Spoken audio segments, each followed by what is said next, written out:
2 देखिए क्या कर रहा है, मान ले कि ए और बी स्वतंत्र घटनाएं हैं, जहाँ ए की प्रायिकता 1/2, बी की प्रायिकता 7/12 और ए नहीं और बी नहीं की प्रायिकता 1/4 है। तो क्या ए और बी स्वतंत्र है, ये हमें चेक करना है। तो यहाँ पहले ही दे दिया स्वतंत्र है, चलिए देख लेते हैं।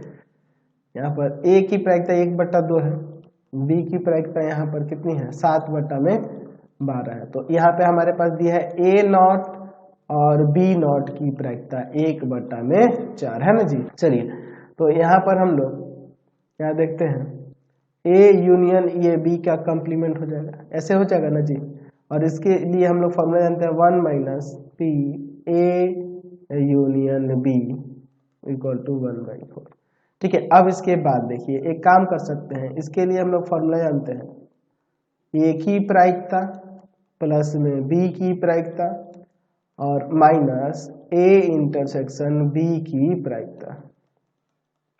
ठीक है, 1 माइनस ए की प्रायिकता यहाँ पर 1/2 है और बी की प्रायिकता यहाँ पर 7/12 और प्लस में ए इंटरसेक्शन बी की प्रायिकता बराबर में 1/4। ठीक है, तो यहाँ पर हम लोग इनको एक तरफ कर लेते हैं, या यहाँ घटा भी सकते हैं या एक तरफ कर लेते हैं। ठीक है, तो ए इंटरसेक्शन बी की प्रायिकता हो जाएगी 1/4 माइनस का 1 प्लस का 1/2 प्लस का 7/12।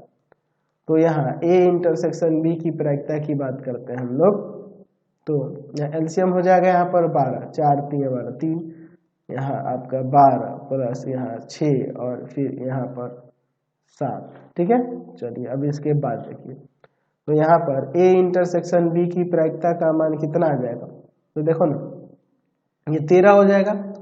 अच्छा 13 में से ये 12 घटेंगे, 1 और 3 = 4, 4/12 यानी कि 1/3 आ जाएगा इसकी प्रायिकता, 1/3 हो गई, 1/3 इसकी प्रायिकता हो गई। अच्छा ए की प्रायिकता और बी की प्रायिकता का गुणनफल देखते हैं क्या होता है।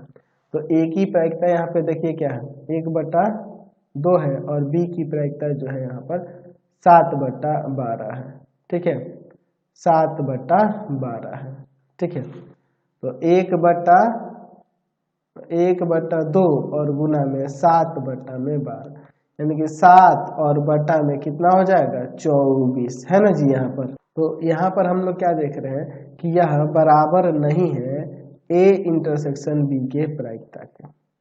ठीक है, तो इसका मतलब यह हुआ, यहाँ पे लिख सकते हैं कि अतः ए तथा बी स्वतंत्र घटनाएं नहीं है, स्वतंत्र घटनाएं नहीं है, स्वतंत्र घटनाएं नहीं है। समझ गए। चलिए क्वेश्चन नंबर